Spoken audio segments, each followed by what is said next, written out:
ব্রহ্মবৈবর্ত পুরাণ ব্রহ্মখণ্ডের ষোড়শ অধ্যায়। তিনি ক্ষণকালীন এক তন্দ্রা অবস্থাতেই সুবেশধারী এক পুরুষাকৃতি দর্শন করলেন। সেই পুরুষ অতি সুন্দর এক যুবা, সুস্মিত বদন ও রসিকাগ্র অগ্রগণ্য। তার কলেবর চন্দন চর্চিত ও রত্নভূষণে বিভূষিত।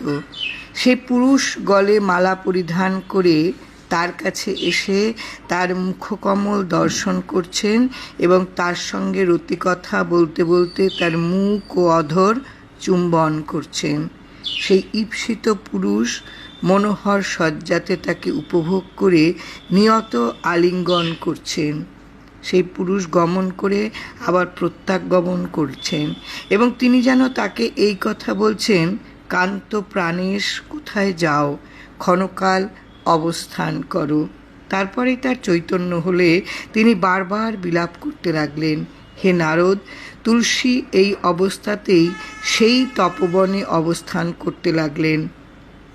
এদিকে মহাযোগী শঙ্খচূড় কৃষ্ণমন্ত্র প্রাপ্ত হয়ে পুষ্কর তীর্থে মন্ত্রসিদ্ধ হলে সর্বমঙ্গল কবচ ধারণ করে ব্রহ্মার নিকট বর লাভ করলেন। জয় রাম।